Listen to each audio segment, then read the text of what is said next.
paano i-hide ang add friend button at message button na lang po ang nakalagay sa ating Facebook.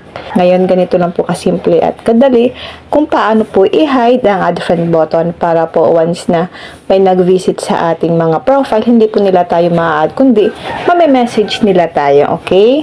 Ngayon guys, open lang natin ang Facebook app at ilagin po natin ang ating account. I-check muna natin kung ano ang nakalagay sa aking Facebook profile once na binibisit nila ang aking Facebook account. Tap lang natin ang profile, tap 3 dots, tap view as. So ayan guys, makikita nyo po na may nakalagay pa sa akin na add friend button. So paano ba natin ito i-hide para hindi nila tayo ma-add at pwede lang nila tayong ma-message. Back lang natin guys, back, tap lang natin ng 3 lines. Scroll down, tap settings and privacy, tap settings.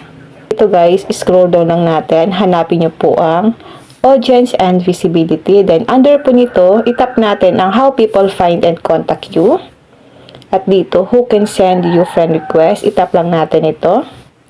At piliin po natin ang friends of friends. Then tap na po natin ang save. Ngayon guys, i-check po muna natin kung gumana na po ba or na-hide na yung add friend button sa ating Facebook. Back lang natin. Tap lang natin ang profile, tap 3 dots, tap view as. So makikita nyo po na naalis yung add friend button at ang nakalagay lang dito is message button. Kung gusto nyo po siyang ibalik, same process lang. Back lang natin. Back. Tap 3 lines. Tap settings, scroll down, hanapin niyo po ang audience and visibility, tap lang natin ang how people find and contact you, tap natin ang who can send you friend request, ibalik lang po natin siya guys sa dati, tap lang natin ang everyone, then tap niyo po ang save. Ngayon back tayo, i-check lang po natin kung naibalik na po ba yung add friend button sa ating Facebook. Back, tap ulit natin ang profile, tap 3 dots, tap view as. Refresh lang natin.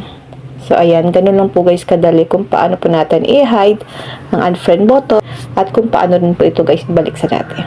Yun lang guys, sana po may natutunan kayo sa aking video. Huwag nyo lang po kalimutan na i-follow ako at i-share ang ating video para malaman din po ng iba kung paano po natin i-hide ang add friend button at message button lang po ang ilalagay natin sa ating mga Facebook profile account once na binibisit po nila ang ating account. And now, thank you for watching. Mag-comment lang kayo guys sa comment section kung may mga tanong kayo.